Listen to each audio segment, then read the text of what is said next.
জানিয়ে দেব এই মুহূর্তে হাতে পাওয়া সর্বশেষ গুরুত্বপূর্ণ আপডেট বাংলা সংবাদ। শুরুতেই থাকছে সুড়ঙ্গের ভেতর থেকে হঠাৎ আরাফাতের হুক্কা হওয়া। 5 আগস্ট ফ্যাসিস্ট হাসিনার দেশ ছেড়ে ভারতে পালিয়ে যাবার পর থেকে সাবেক তথ্য প্রতিমন্ত্রী মোহাম্মদ আরাফাত আর জনসমক্ষে আসেননি। তবে গত 27 আগস্ট গুঞ্জন উঠেছিল গ্রেপ্তার হয়েছেন তিনি। এমন খবর ছড়িয়ে পড়লেও আইনশৃঙ্খলা রক্ষাকারী বাহিনীর দায়িত্বশীল কেউ এ নিয়ে সত্যতা নিশ্চিত করেনি। তখন থেকে দীর্ঘদিন আত্মগোপনে থাকা অবস্থায় এরই মধ্যে উদ্ভট এক দাবি করে বসলেন রাজনৈতিক অঙ্গনের কুমড়ো পটাশ হিসেবে পরিচিতি পাওয়া আরাফাত। সম্প্রতি নিউ ইয়র্ক বাংলা লাইফে এক টকশোতে শেখ হাসিনাকে নিয়ে কিছু অবান্তর তথ্য দিয়েছেন তিনি। প্রিয় দর্শক, কি সেই অবান্তর তথ্য জানতে হলে সঙ্গে থাকুন।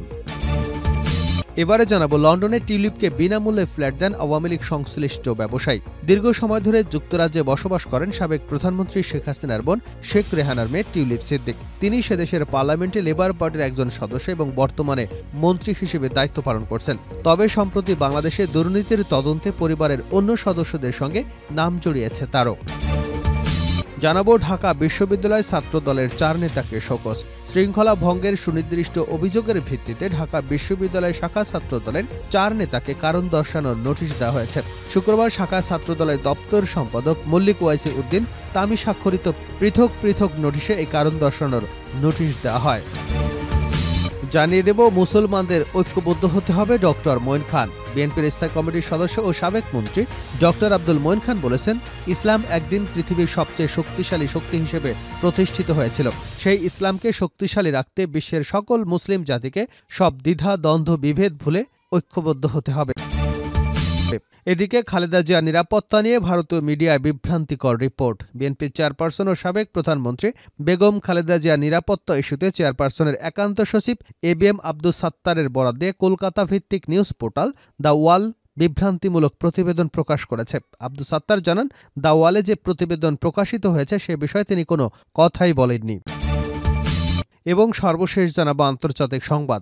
বিদায় বেলায় ইরানের পরমাণু স্থাপনায় হামলার পরিকল্পনা বাইডেনের। ইরানের পরমাণু স্থাপনায় হামলার পরিকল্পনা করছেন বিদায়ী মার্কিন প্রেসিডেন্ট জো বাইডেন। শুধু পরিকল্পনাই নয়, প্রস্তুতি নিতে শুরু করেছেন তিনি। বৃহস্পতিবার ওয়াশিংটন টাইমস ও মার্কিন সংবাদ মাধ্যম এক্সিওস এ বিষয়ে একটি প্রতিবেদন প্রকাশ করেছে। প্রতিবেদনে বলা হয়েছে, ইরান পরমাণু অস্ত্র ব্যবহার শুরু করলে যুক্তরাষ্ট্রের প্রতিক্রিয়া কী হতে পারে মূলত তা নিয়েই প্রেসিডেন্ট বাইডেন প্রশাসনের শীর্ষ কর্মকর্তাদের সঙ্গে বৈঠক করছেন।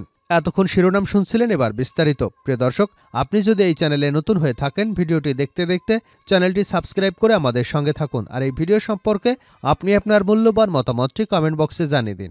আর হ্যাঁ প্রিয় দর্শক, জানিয়ে দিন ভিডিওটি কোথা থেকে দেখছেন। সুড়ঙ্গের ভেতর থেকে হঠাৎ আরাফাতের হুক্কা হওয়া। 5 আগস্ট ফ্যাসিস্ট হাসিনা দেশ ছেড়ে ভারতে পালিয়ে যাবার পর থেকে সাবেক তথ্য প্রতিমন্ত্রী মোহাম্মদ আরাফাতকে আর জনসমক্ষে দেখা যায়নি। তবে গত 27 আগস্ট গুঞ্জন উঠেছিল গ্রেপ্তার হয়েছেন তিনি।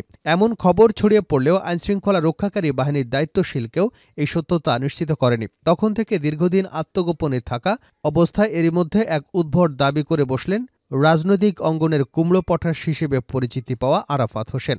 সম্প্রতি নিউ ইয়র্ক বাংলা লাইফের এক টকশোতে শেখ হাসিনাকে নিয়ে কিছু অবান্তর তথ্য দিয়েছেন তিনি।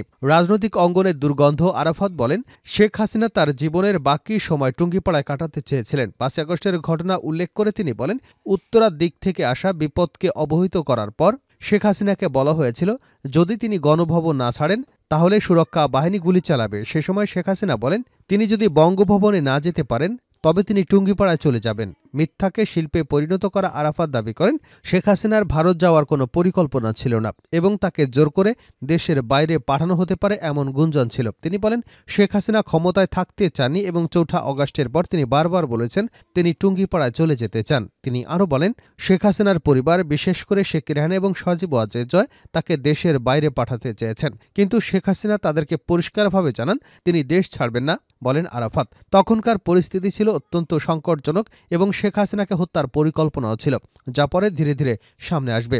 অখ্যাত একটি বিশ্ববিদ্যালয়ের অধ্যাপক হিসেবে পরিচয় দিতেন আরাফাত। এছাড়া মূলত পরিচয় দেবার মতো তার কোনো যোগ্যতা নেই। সর্বশেষ ছাত্র জনতার বৈষম্য বিরোধী ছাত্র আন্দোলন চলাকালে নিজেকে বড় নেতা পরিচয় দিতে গিয়ে শিক্ষার্থীদের নেশাগ্রস্ত প্রমাণ করবার চেষ্টার মতো বাজে মন্তব্য করেন। ফলে ছাত্র জনতার কাছে ঘৃণার পাত্রে পরিণত হন রাজনৈতিক বিরোধীদের সাথে অশুভ ও বর্বর আচরণকারী এই আওয়ামী ফ্যাসিস্ট। রাজনৈতিক বিশ্লেষকরা বলেন, চাপাবাজি করে টকশোতে কথা বলে আওয়ামী লীগের বড় নেতা বনে যান আরাফাত। দলের বড় নেতা সেজে বসলেও এতদিন একেবারে আত্মগোপনই ছিল সে। আরাফাতের ব্যক্তিগত যোগ্যতা না থাকলেও মূলত ফ্যাসিস্ট হাসিনা পুত্র জয়ের বন্ধু পরিচয়ে নেতা বনে যান। যে কাউকে মূল্যায়ন করত না অভিযোগ রয়েছে। জয়ের পুত্র পরিচয় দিয়ে মোহাম্মদ এ আরাফাত ডাক ও টেলিযোগাযোগ এবং তথ্য প্রযুক্তি বিষয়ক মন্ত্রণালয়ের হাজার হাজার কোটি টাকার কাজ বাগিয়ে নিয়েছেন। উল্লেখ্য, মোহাম্মদ এ আরাফাতের বাবা মোহাম্মদ শেতাবুদ্দিন বাংলাদেশ বেতারের পরিচালক ছিলেন। শহীদুল্লাহ কায়সার এবং পান্না কায়সারের মেয়ে শমী কায়সারকে 2008 সালে 24শে জুলাই বিয়ে করেন তিনি। 2015 সালে তাদের বিবাহ বিচ্ছেদ হয়। এরপর আরাফাত বিয়ে করেন শারমিন মুস্তারিকে। তিনি কানাডিয়ান ইউনিভার্সিটি অব বাংলাদেশের স্ট্র্যাটেজিক ম্যানেজমেন্ট এবং নীতি বিভাগের অধ্যাপক এবং সুচিন্তা ফাউন্ডেশনের চেয়ারম্যান। লন্ডনের টিউলিপকে বিনামূল্যে ফ্ল্যাট দেন আওয়ামী লীগ সংশ্লিষ্ট ব্যবসায়ী। দীর্ঘদিন ধরে যুক্তরাজ্যে বসবাস করেন সাবেক প্রধানমন্ত্রী শেখ হাসিনার বোন শেখ রেহানার মেয়ে টিউলিপ সিদ্দিক। তিনি সেদেশের পার্লামেন্টে লেবার পার্টির একজন সদস্য এবং বর্তমানে মন্ত্রী হিসেবে দায়িত্ব পালন করছেন। তবে সম্প্রতি বাংলাদেশের দুর্নীতির তদন্তে পরিবারের অন্য সদস্যদের সঙ্গে নাম জড়িয়েছে তারও।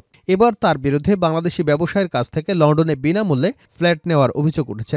যুক্তরাজ্যভিত্তিক সংবাদ মাধ্যম ফিনান্সিয়াল টাইমস জানিয়েছে, বাংলাদেশে ক্ষমতাচ্যুত শেখ হাসিনার ঘনিষ্ঠ ব্যক্তিদের সঙ্গে যোগাযোগ রয়েছে এই ব্যবসায়ীর। খবরে বলা হয়, যুক্তরাজ্যের রাজধানী লন্ডনে দেশটির ক্ষমতাসীন লেবার পার্টির মন্ত্রী টিউলিপ সিদ্দিককে একটি ফ্ল্যাট দিয়েছেন আব্দুল মুতালিব নামের একজন আবাসন ব্যবসায়ী। তবে ওই ফ্ল্যাটের বিনিময়ে কোনো অর্থ পরিশোধ করতে হয়নি টিউলিপ সিদ্দিককে। বিনামূল্যে ফ্ল্যাট হস্তান্তরের তথ্য উঠে এসেছে যুক্তরাজ্যের ভূমি নিবন্ধন সংক্রান্ত নথিপত্রে। যুক্তরাজ্যের ভূমি নিবন্ধন সংক্রান্ত নথিতে বলা হয়েছে, বিনামূল্যে পাওয়া ওই ফ্ল্যাটে লন্ডনের কিংস ক্রস এলাকার কাছে অবস্থিত। 2004 সালে ফ্ল্যাটটি টিউলিপকে দেওয়া হয়। নথিতে উঠে এসেছে 2001 সালে ফ্ল্যাটটি 1,95,000 পাউন্ড, বর্তমানে পাউন্ডের বিপরীতে টাকার দর অনুযায়ী যা প্রায় 2,93,97,000 টাকা দিয়ে কেনা হয়। এটির বর্তমান দাম নথিতে উল্লেখ করা হয়নি।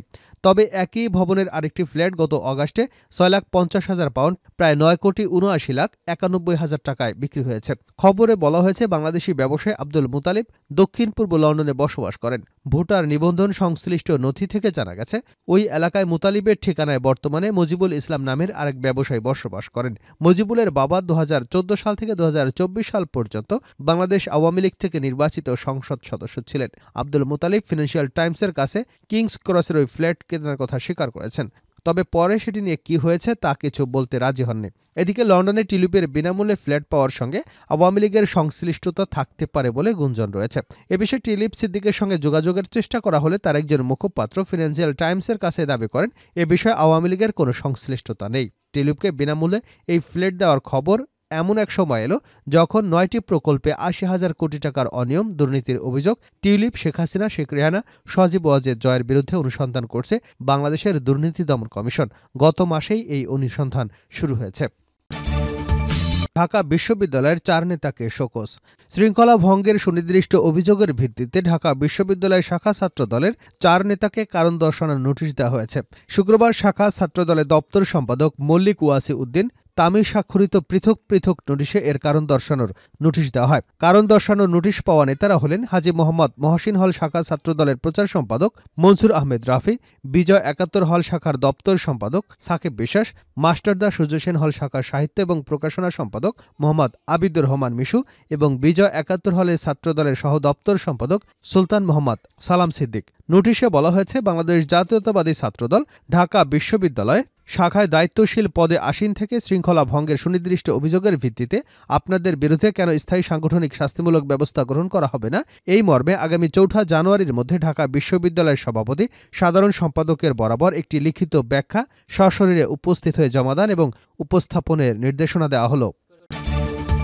মুসলমানদের ঐক্য হতে হবে ডক্টর মঈন খান। বিএনপির স্থায়ী কমিটির সদস্য ডক্টর আব্দুল মঈন খান বলেছেন, ইসলাম একদিন পৃথিবীর সবচেয়ে শক্তিশালী শক্তি হিসেবে প্রতিষ্ঠিত হয়েছিল। সেই ইসলামকে শক্তিশালী রাখতে বিশ্বের মুসলিম জাতিকে সব দ্বিধাদ্বন্দ্ব বিভেদ দূর করে ঐক্যবদ্ধ হতে হবে। শুক্রবার সন্ধ্যায় নরসিংদীর পলাশ উপজেলার ডাঙ্গা উচ্চ বিদ্যালয় মাঠে 7 দিনব্যাপী আন্তর্জাতিক ইসলামী মহাসম্মেলনের উদ্বোধনী দিনে প্রধান অতিথির বক্তব্যে এসব কথা বলেন তিনি। ডক্টর মঈন খান বলেন, আজ থেকে 44 বছর আগে স্বাধীনতার ঘোষক শহীদ প্রেসিডেন্ট জিয়াউর রহমান বাংলাদেশে গণতন্ত্র ফিরিয়ে এনেছিলেন। একটি একদলীয় বাকশাল শাসন ব্যবস্থা থেকে এদেশকে মুক্ত করেছিলেন। বাংলাদেশের সংবিধানের একটি মহান বাক্য যুক্ত করেছিলেন, সেটি হল বিসমিল্লাহির রহমানির রহিম। বিএনপির সিনিয়র এই নেতা বলেন, জনগণকে জুলুম, অত্যাচার, ভোট থেকে বঞ্চিত, ব্যালট বাক্স ছিনতাই, দিনের ভোট রাতে করে নেওয়া, একটি সুষ্ঠু নিরপেক্ষ নির্বাচন করে দেশে পুনরায় গণতন্ত্র প্রতিষ্ঠা করে শহীদ প্রেসিডেন্ট জিয়াউর রহমান দেশ পরিচালনার দায়িত্ব নেন।